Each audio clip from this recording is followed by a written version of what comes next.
Hey, what's up everybody? It's Lyds, and we're back for some more Thronebreaker, and last time we actually took out Gurnakora, which is funny because it was the one time in our entire trip through Ongren when I was not expecting Gurnakora, and even said as much.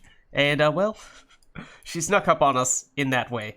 But it's a little bit weird, because one of the reasons why I did not expect that to be Gurnakora was because it felt like we were so far along into Izgith that, I mean, if Gurnakora is here, then what else are we doing for the rest of the trip, and what are we going to do for this final main quest point? Or maybe, this is a penultimate main quest update, and we'll have one other thing right here, because certainly, yeah, sure, we had the Nilfgaardians who were chasing after us for a while, but it very much felt as though as soon as we got into Izgith after we faced Caldwell, that, yeah, technically the Nilfgaardians were still chasing us, true, but Gurnakora absolutely took center stage, and now that she's gone, is it gonna suddenly be the Nilfgaardians coming back into the forefront, or is it just gonna be relatively quiet for the next few encounters here until we end up into the next area?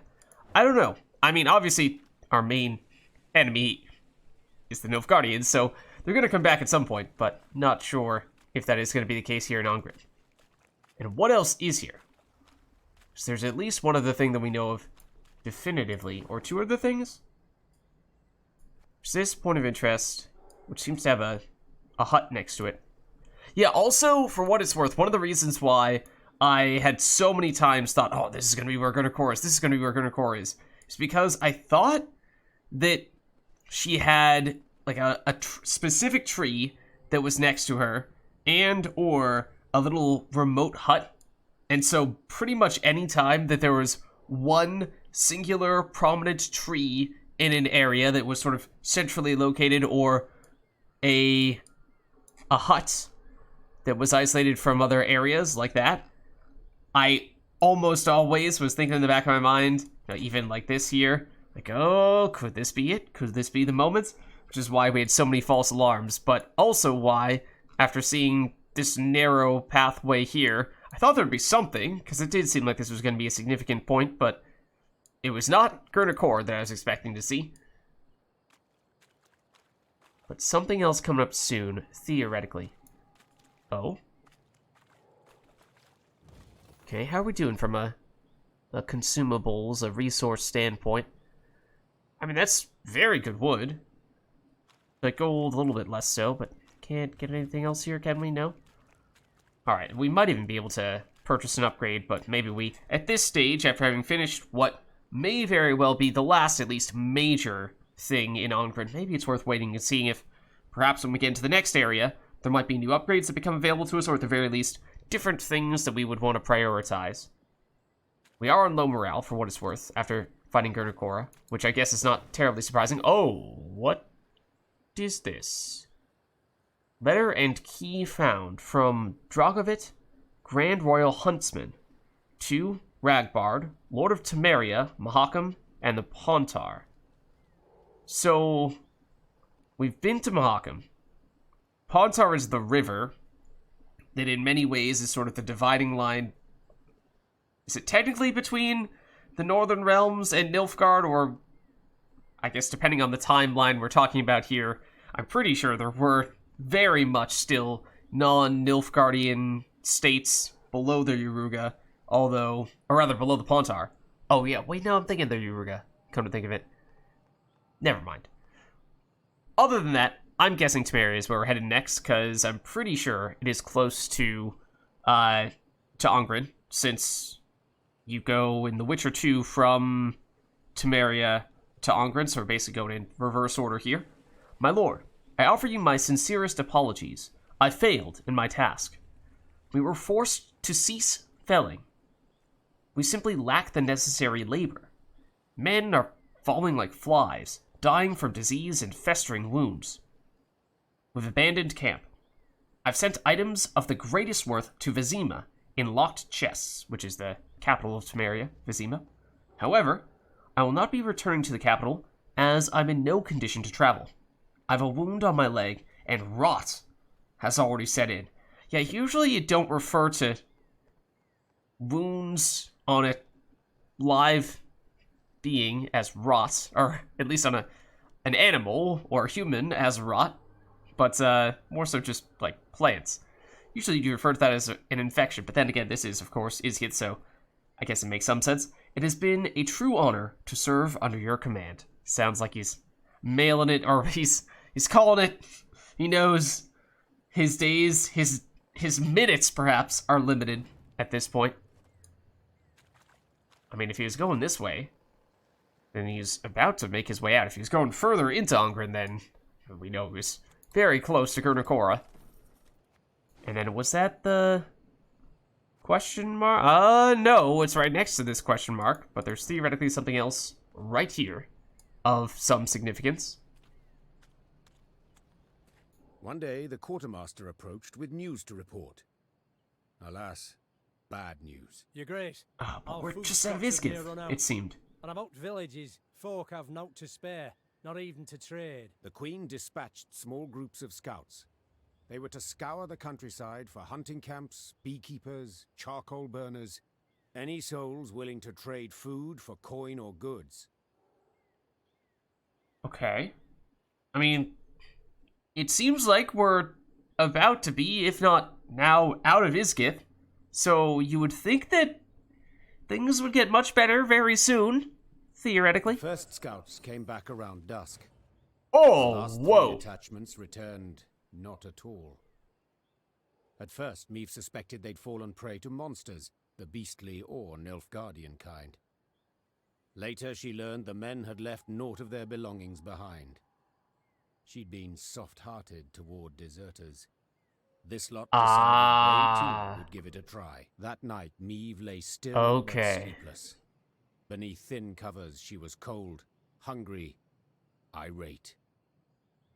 Okay, so now I vaguely recall, though the details are a little muddy, that there was an occasion where some of our people within our regiment had fled, and they tried to flee, we caught them, they came, and so we brought them back, and we had the choice of basically either like hanging a third of them, I think was the more extreme option, or we took the more minor, the less strict option, which I forget exactly what it was, if it was just, speaking to them in harsh tones or something like that, which at the time we said, all right, we're going through, it was, I think, pretty much right in the middle of Izgith, so we thought, it's tough times, we'll try to go relatively easy on them, and maybe we can still see this thing through, and then we can all just put that behind us, but it looks like we just lost a whole bunch of resources of every variety because we were too lenient on that previous group of deserters, so now another group of people felt like they could get away with it. So it does make me curious, do you just have nothing bad happen to you if you took the more extreme option at that previous encounter, or does something else you probably still lose something, right? But is it you lose less? Is it you lose more? Or maybe you just absolutely have to be strict in that other part, and then you're fine in this case. Whoa, yeah, okay, so, like, the recruits, let's be honest, that's probably not a huge deal. We have not yet crafted any units, and hopefully won't have to do that anytime soon. The wood, we were just talking about how we had a pretty large amount of that. The gold, however, is what hurts the most, the crowns, because that was, I think we lost 1,000, and at about 250, there's almost nothing we can do with that, at least upgrade-wise, but I guess we could craft a unit with that kind of money if we absolutely have to. Alright, but we are getting very close now, I think, to the end. Like, if we were to go straight this way, again, is this the very last encounter? Is it the penultimate encounter? Not entirely sure, because there does seem to be one other spot here. And, I mean, I still don't really know what it's going to be at this point. Probably something Nilfgaardian related, but we're going to head to the left, and that is extremely suspicious looking. That blue flame over there. Towering alders grow thick. Oh no. Their crowns no. an expansive canopy that obscures I don't like the name. Any sunbeams to slip through this twisted thicket scatter in the milky mist below. Thus the marsh abides in a state of perpetual twilight, wherein a sense of time and direction are easily lost. Oh no. Oh no. We just took a hit to our resources, and perhaps this encounter is going to hurt as well. And as you can see from this description, apparently we are technically still in Isgith, even if we are perhaps out of the densest part of the swamp. As the force moved along, a glow appeared in the trees. The Lyrians squinted, their mouths agape in wonder. An orb hung over the water, pulsating, humming. It circled the soldiers, darted off a distance, then hovered as if waiting. A will-o'-the-wisp, that is. Whispered one of the footmen. Believe it's keen to show us something. But how much do we read into the name of this encounter? Okay. I think this is my guess. Metagaming a little bit here. But, I mean, this name does certainly raise questions. What I'm guessing is, short term, whatever this is going to hurt. But and it's going to make you question whether it is worth pursuing or going further in this side direction here that we just started going in. However, if you see it all the way through, perhaps it does eventually pay off. So it's a test of faith, if you will. So I think it is going to hurt us, at least in the short term. But we'll give it a shot. Meve knew the wisp could prove treacherous, lead them into a trap. Nonetheless, she followed, though not entirely certain why. Her soldiers seemed eager. She sensed they approved. Yet she was also simply curious. We follow it. Carefully. Weapons at the ready. Okay. Oh. Alright, so maybe you can only go in this direction if you say you're going to follow it. Otherwise, you just are forced to turn around because there's at least a little bit of territory here. So it would seem odd if we just didn't even try. But, I mean, surely there's something else beyond just a battle. Unless that is a battle of some more plot significance. It's usually battles are kind of purely one-off, not really tied to anything else.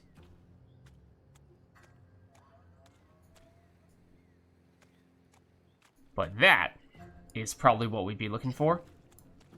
Okay, so now that we're actually in this area, anything else that has popped up last second? I don't think we've seen a single chest in this area.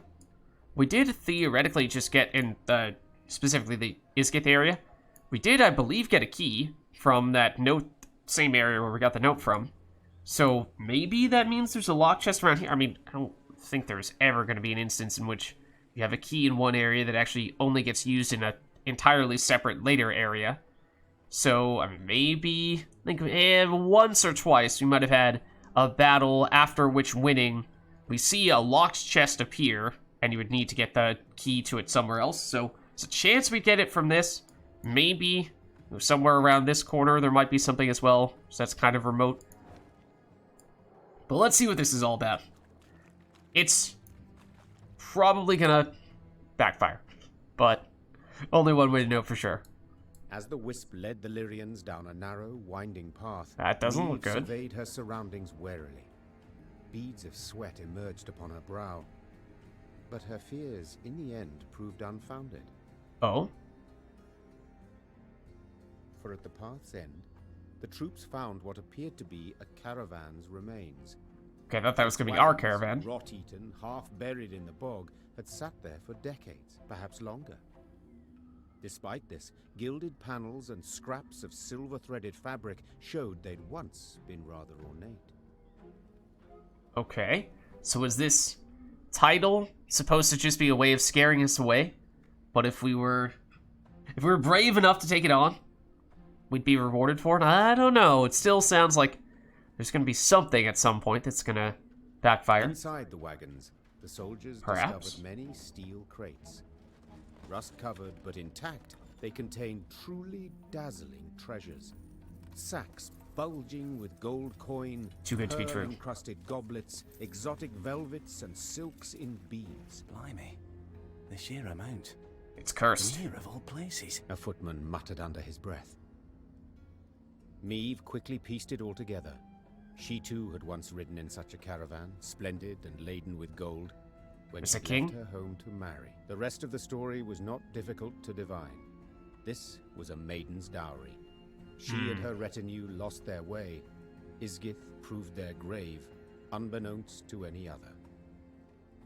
Yikes. The wisp circled Meve's party, blinked several times, then faded into thin air. The troops resumed their march, and all seemed in order. Until... Seemed, for soon several footmen were discovered to be gone. Greed had been their ruin. They'd grabbed too much. The loot had weighed them down, and the marsh had embraced them. Okay, but let's be honest. Let's be honest, though. We did just see we lost, what, like 12 units? And gained a very significant amount of both wood and crowns, gold. So, I mean, assuming we don't ever actually craft units, that's an exchange that we would take any day. So, yeah, I mean, that's more along the lines of what I expected, because surely there's going to be some downside to this, right? But it turns out perhaps it was a downside that we were okay with. Okay with, after all. Probably, I mean, we were already on low morale, but probably wouldn't have helped in that regard. Okay, then, let's see. So now we were on, what, 250 just? We might have picked up a little bit of loot before we got here, in which case might have been just above that number.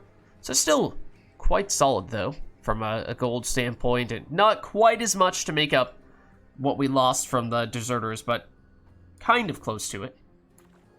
So now let's see. I mean, we very well at this point may be approaching one of the last encounters. We've precisely one shrine, which, not knowing what this encounter here is, I feel like we should probably save it to be on high morale for this, just in case that's particularly difficult. Otherwise, we could get ourselves completely trapped. So let's see. We'll go into this battle, assuming that nothing else pops up in the meantime, on low morale. Assuming that we can win it, we'll get back to neutral, then we can use this shrine to get ourselves back up to high before we go to take on this final encounter or penultimate encounter. But is there anything else here before we get too carried away? Like a chest of the locked variety, because we did pick up a key. Whoa. Or might it be a chest that is guarded by this Arrakis? Kikimor? No, it's not Kikimor. I'm guessing Arrakis. Come out, wherever you are. Alright, so, a moss-covered boulder protruded from the green, fetid water. The Lyrians breathed a cautious sigh of relief, for perhaps dry land was finally close at hand. However, when they drew closer, they discovered it was no stone at all, but the shell of a monstrous behemoth. An Arrakis behemoth. Standard battle. 2 rounds. No special rules, theoretically. We'll have to see if they start with anything on the board, but probably mostly just a matter of whatever their leader ability is, so let's check it. Spawn an Arrakis hatchling. Cooldown 3. I do not know what an Arrakis hatchling is, nor do I know what that does. But I think we can go back to our usual strategy of spamming Skellige early and trying to bring them back later on with Dogger. Tainted Ale plus Stray's Infiltrator. Okay, I mean, that's not a bad combo either, but it's kind of a separate combo.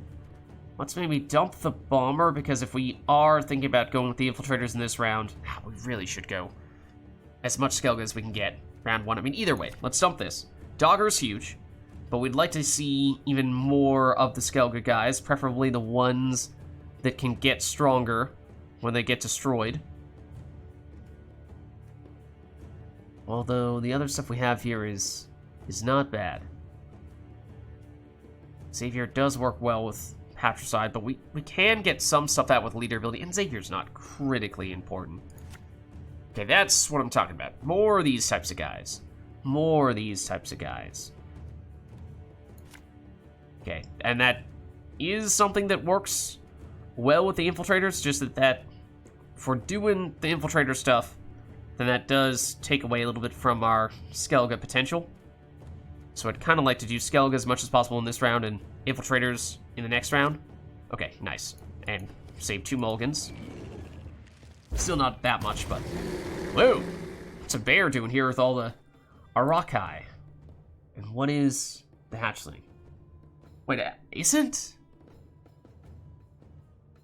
the Arrakis hatchling the name of one of the new cards that just came out in multiplayer Gwent in the most recent expansion? Which, at the time I'm recording this, is what, probably... I don't even know. What year did Thronebreaker come out? Point being, this unit now exists many years, several years later in Gwent multiplayer, but was not so for a very long time.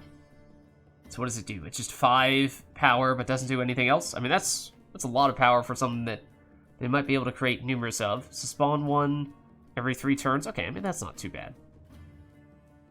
What is your deal? Whenever a unit appears on the battlefield, damage it by 1. I mean, we'll take that for our Skellige guys, and we have armor, theoretically, so we will be able to withstand that, and it potentially could just contribute toward Isbel stuffs.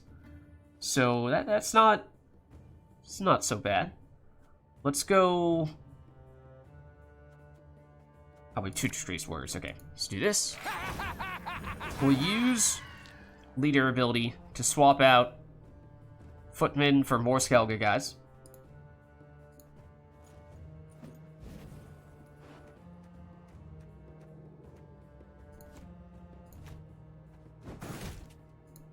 Don't need no weapon. Like so. Come here, let's dance.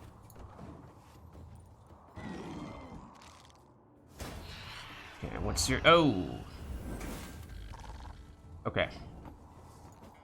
Yeah, this is a strange insectoid. It has some bears, it has some vampires, it's gonna spawn some insectoids eventually, but not yet. Right then, I mean, let's just get a bunch of them. Waiting for a personal invitation. And we could damage both. I mean, on low morale, these guys do not have a lot of power, and they took a little bit of damage from the Savage Bear, so usually they'd have more armor than this, so typically these guys are kind of hard to destroy with their own ability, although that may not be out of the question. Oh, also, technically, we should get Patricide down here as quickly as possible as well. Technically, should have done that earlier. What do you do? Resilience. Whenever an Arrakis appears, strengthens self by 1. I hate it. You are now our target. You're not considered a boss, though? Doesn't seem like it. Even if that is technically the card that this encounter / this leader is named after. Sort of. Okay, I mean, we could Alistair's Thunder, which almost kind of sort of works, but Tomorrow I'll drink with our forefathers. I do think we want to do that. And then probably Kazoo and Hazoo.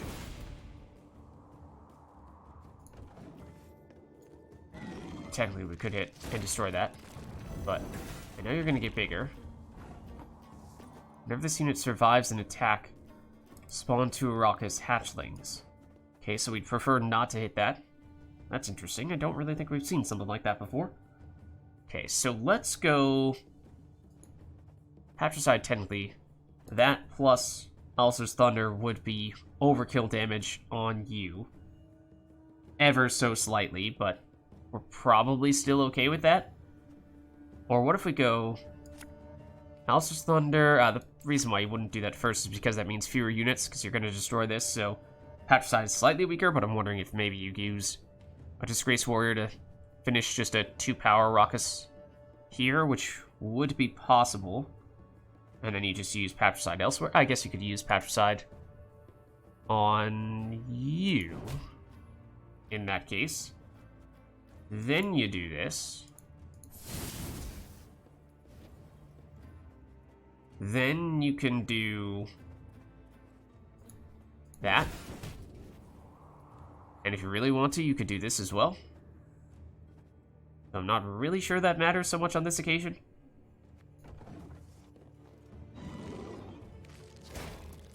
You have another one? Excuse me. Excuse me? I just made a point of destroying your old one? I do not appreciate that. Oh. However, because you are not a boss, if we could get you damaged, which with 1, 2, 3, 4 cards on the board, Patricide can do that. We could then destroy you with Cadaverin. We could destroy you as well. We probably would not be able to destroy you. We don't really want to hit you if we can't destroy you. So, I mean, I think this is probably going to be our last turn. But let's go... Yeah, should be this, because I don't think anyone else is going to have enough damage to make that happen. So then it's that.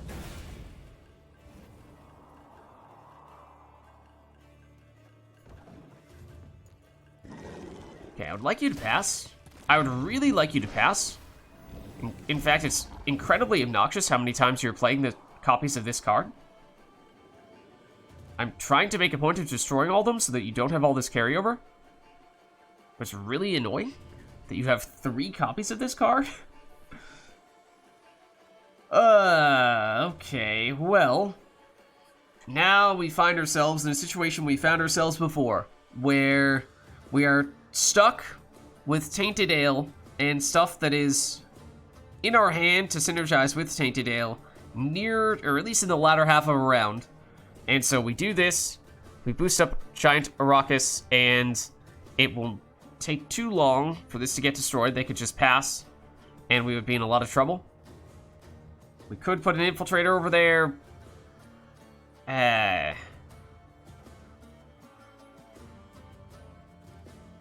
Dogger, we definitely don't want to use right now. What if we go Eagleton unit on its left? You don't have a unit on your left. Darn. I just want you to go away. Just don't be here, okay? I think it might need to be an Infiltrator.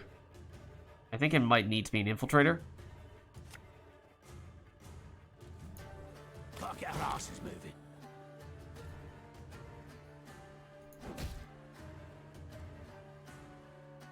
And then I don't think we will use the Disgraced Warrior. They might pass here because... Who went? Oh, they actually went first. Okay. That actually changes things a lot. I'd assumed that we had gone first and that was bad news for us. Okay, they do pass. So that means we can go 1 card down to win the round, which if we could destroy this would be great. If we don't destroy it, technically that is still a disadvantage for us. So also we can't pass on this turn anyway because this is not going to come back in time. And if we pass now, tied at 42 apiece, then we're gonna tie round 1, so we both count as having won a round. We have the same number of cards, but they have 16 points that we don't have as an advantage. Granted, we have Dogger that we're holding on to, which should be very effective. But I think what we'll do here, because we can't destroy you. I'll tell you what I'm going to do. We don't really need much of any value out of this Infiltrator. Anything breaks the tie. So if we go Alchemist here, we may not destroy you. Actually, we can probably still destroy you. There's been a mistake. I'm no mage. You do that. You can still come back, and you'll get a small boost, but that doesn't really matter all that much. And we can use leader ability here. I mean, it might destroy you. It doesn't matter because we already have a lead at this point now. But let's just check how many Skellige guys do we still have in our deck. We've 1. Okay. Is that worth doing now? To get 1 more in our graveyard at the end of the round to make for a bigger dogger, it means the second card we get out is not going to be all that important. Just go for a filler. Yeah, I guess we do it. So let's put... Where are you? You back. Most importantly, want to get you out. And then for the next card, basically just take whatever your worst option is, which is probably putting the footman back out there.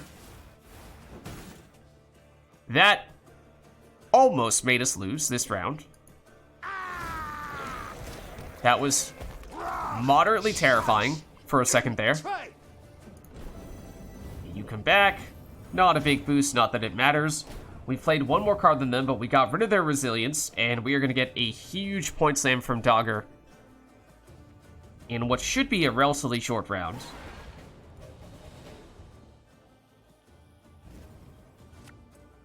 Actually, we could have used the order abilities on the Skellige. Using the order on the Skellige guys would have dealt more damage to us, which may have made for a stronger Isabel if we had some margin remaining on our lead there, but I don't remember just how big it ended up being. So let's dump you, because you're no good. We have Tainted Ale still, an Infiltrator, Alchemist, so this is good stuff, assuming we have time to pull it off, which we should. Let's leave it at this. I don't think we're going to play in this round, because we played 1 more card than our opponent, so we just dry pass here. We'll both be on 10 cards going into round 3. We just really don't want them to play Resilience, but they have so much Resilience that I bet they have more Resilience. They have more Resilience. Obviously, they have more Resilience. Obviously, they will use their leader ability as well for even more Resilience. Every card that they play has Resilience. So that means they functionally have a 16-point advantage, which is kind of the whole thing that I was trying to avoid having happen to us in round 2. But, okay, so now... Where was the footman? We've just enough to get rid of you. Don't love the bomber, because we're gonna have infiltrator stuff going on here. But let's see. So, technically now, we're gonna get leader ability back in a couple of turns, so it is possible for us to do some dogger spam, where we just play all the Skellige guys from our graveyard, use the ability, and deliberately can go crazy, especially with the Disgraced Warriors, get them destroyed, and then just power all the other Skellige cards up in the process, and then replay Dogger with leader ability to get them back out from our graveyard, which has worked pretty well for us in the past. But that does require a little bit of time, assuming we're going to have to use leader ability on Dogger to replay it. We don't really want to use Tainted Ale immediately, assuming that this Giant Rockets is going to get a little bit stronger if we wait a little bit longer. Let's use a Bomber in this row. Let's not use a Bomber in that row. I'm strongly considering deliberately discarding a Bomber. Can we, in multiplayer Gwent, we can do that. I don't remember if we can do that in Thronebreaker. I feel like there's one prior occasion where we tried that and we weren't allowed. We are allowed. Bold strategy. I think it was actually the best play.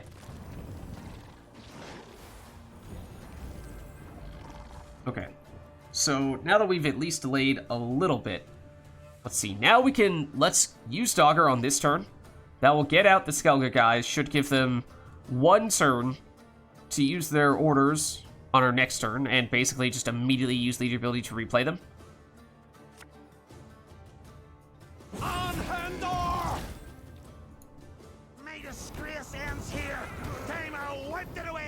And they are no longer on bad morale once they've been in our graveyard, fortunately for us. Don't need no weapon. Blood washes away all shame. Yeah! Come on, kill me. Okay, so these guys we should be able to sacrifice and make everyone else stronger. Then we replay Dogger to get them back out, and we can rinse repeat. These guys are getting pretty big. But of course, we plan to remove you, and we will probably start doing that very soon. Start working toward it, at least. So now we go crazy with you. We're going to deliberately sacrifice you to the gigantic Arrakis. And both of you should die immediately from doing that, right? Okay. So I think that's still fine to do right away. Should still happen for you as well. Okay. Now we can go Patricide, and I'm gonna have you be the recipient of the Tainted Ale, and therefore the thing that we build around with Stray's Infiltrator and all that. So I think we maybe do that before I forget. Make sure we have plenty of time to make it happen. Then that means we're gonna probably want to hit you with Patricide. And we're gonna use Leader Ability here to replay Dogger. And something else from our deck. And yeah, it could be Gabor. Just this way we just get the Disgraced Warriors back out. They're a little bit stronger now. And they made all the other Skull guys stronger too. And for you, For your pal, anything. we just go damage and destroy and weaken. And don't really need these order abilities at the moment.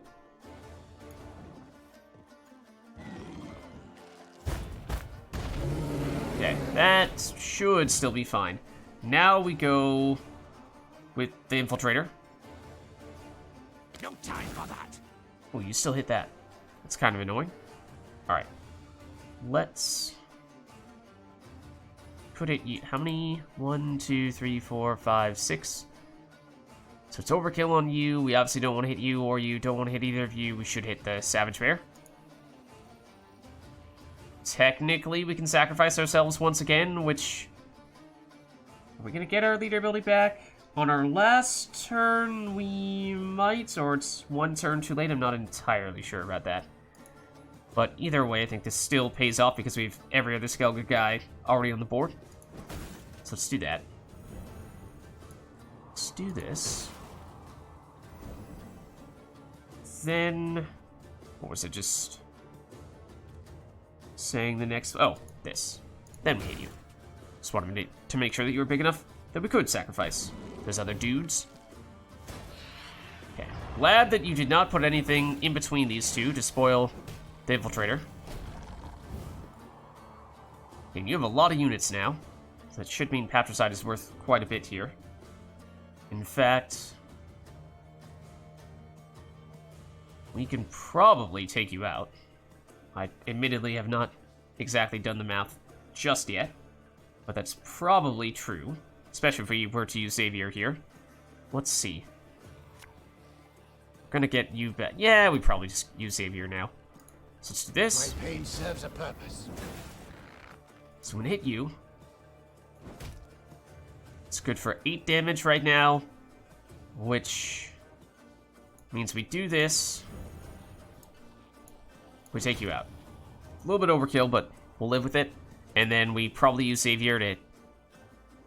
I mean, we could hit you. We could wait to see if there's something that happens to be a higher priority on a later turn, but just in case Xavier gets answered here, we'll go for what is decent value. Maybe not quite perfectly optimized, depending on if they have something else that comes out later. You come back. You're going to get destroyed. Either on this turn or, no, next turn. The board exploded. Gonna make you bigger, but you get destroyed, so that's fine. What is your deal? Damage all units by 1? Okay. That's fine. So... there are a ton of units, which means Patricide is very strong. And... now we can play Bomber in this row. So we don't have the risk of hitting our own Infiltrator. Although I do also want... 7 units power equals the unit on its left. We want to put something over here. So yeah, let's go Bomber here. Catch! Didn't want to have it destroy our own Infiltrator, And also didn't want to hit the Overgrown Raucous in the other row.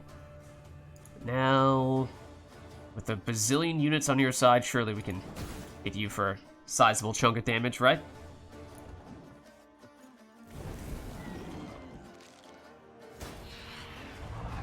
Okay, fair enough. So now we can go... Alchemist, we do need to make sure we have enough time to actually use his spell, which could backfire slightly if we... I mean, they shouldn't survive the hit, right? Right now, his spell does have enough damage to destroy everything. So... she is low. Very low power, so it's a little scary. So we could play her next to the Infiltrator, boost her up with the Alchemist, based on the power of the Infiltrator, and then finish with Barnabas. I guess we could do that. So let's just make sure, set equal to unit on its left. So we want you to take the place of the Bomber, basically. When will you ever learn? And then I think we have overkill damage on you at this point, and it might even be more damage than we need on you as well. I know you have some armor, but I guess what, you? Yeah, it's a lot.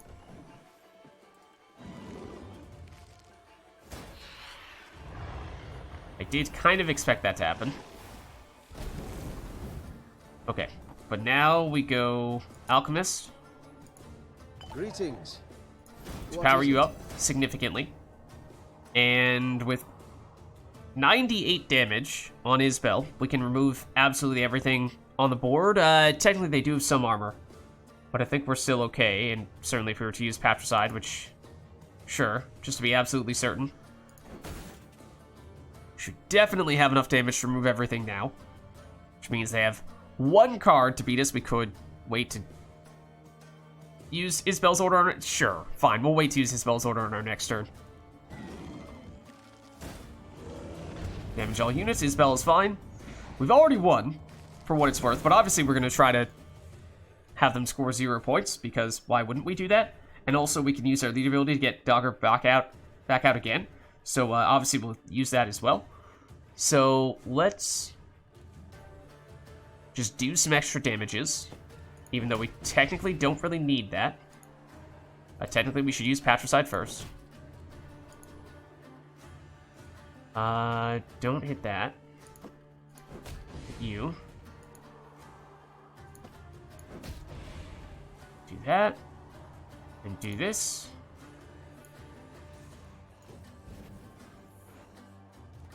Get you two out. Now, the Footman obviously is not a huge shield, but it's mostly just Dogger to get back Give me some of that.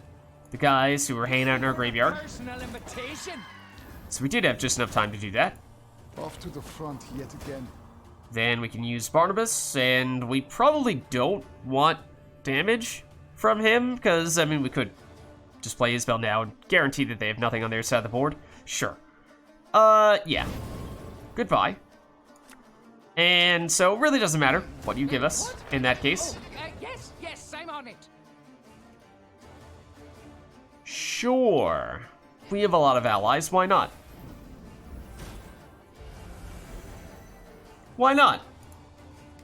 So, does that make this the biggest win we've had thus far? Points-wise, it might be at least close to that.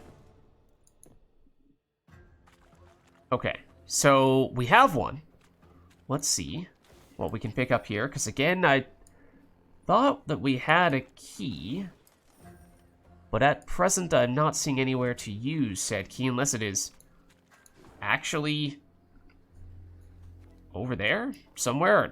This little, oh, there is a cave over there. That might still be something else that we don't yet see, but there may be an encounter there before we head over to the final or maybe penultimate component of Ongren. Let's just see if there's anything hiding in these corners that we did not necessarily check. Oh, you can sneak through that. I did not even realize that. Also, what is this? Reports? Sought in parchment. Document found. Oh, I assume this is the wagon that we just got that had the loot that we found once the blue light led us there. So, our fondest congratulations. We eagerly await the day our family shall be bound by a new member. Let these humble gifts help with. May the bride know but happiness and with regards and best wishes.